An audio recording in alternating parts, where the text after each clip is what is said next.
முயலும் ஆமையும் ஓட்டப்பந்தயம் வச்சு ஓடிச்சுது. முயல் எடையில தூங்குனதுனால ஆமை போட்டியில ஜெயிச்சது.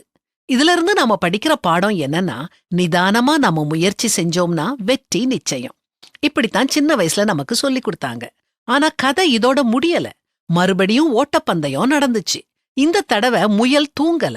அதனால அது போட்டியில வெற்றி பெற்றுச்சுது. இதிலிருந்து தவறுகள்ல இருந்து அனுபவத்தை பெற்று வெற்றி அடையலாம் அப்படிங்கிற பாடத்தை நாம படிச்சுக்கிடலாம். போட்டி தொடர்ந்துச்சு. இந்த தடவை வித்தியாசமான பாதைய தேர்ந்தெடுத்தாங்க.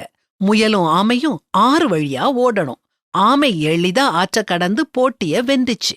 இந்த போட்டியின் மூலம் நம்முடைய பலத்தை நாம நம்பணுங்கிற பாடத்தை நாம கற்றுக்கிடுறோம். மறுபடியும் போட்டி. இதுதான் இறுதியான போட்டி. இந்த தடவை நிலத்திலையும் ஓடுனாங்க, தண்ணியிலையும் ஓடுனாங்க. நிலத்துல ஓடும்போது ஆமை முயல் முதுகல ஏறிக்கிட்டது. ஆத்துல போகும்போது ஆமை முதுகல முயல் உட்கார்ந்துகிட்டது. 2 பேருக்குமே வெற்றி கிடைச்சது. இதுல இருந்து நம்ம படிக்கிற பாடம் என்ன? நம்மால தனியா முயற்சி செஞ்சு போட்டியாளரை ஜெயிக்க முடியாட்டி போட்டியாளரோட சேர்ந்துக்கிடணும். இதுல இருந்து நமக்கு தெரியற இன்னொரு முக்கியமான விஷயம் என்னன்னா, இறுதிக்கோட்டை அடையறத விட பயணம் முக்கியம். நம் வாழ்க்கையும் ஒரு பந்தயம்தான். இந்த வாழ்க்கை பயணத்துல நாம எல்லாருமே ஒரு நாள் இறுதிக்கோட்டை கடக்கத்தான் போறோம். நம்முடைய இலக்கு ஜெட் வேகத்துல வேகமா ஓடி அடுத்தவங்கள முந்துறது இல்ல.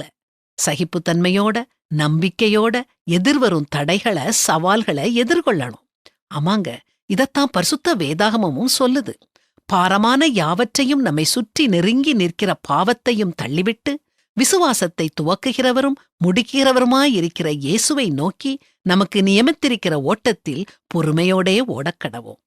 எல்லா தருணங்கள்லையும் கடவுள் நமக்கு நியமித்த பாதையில நிதானமா பொறுமையோட விடாமுயற்சியோட ஓடுவோம்.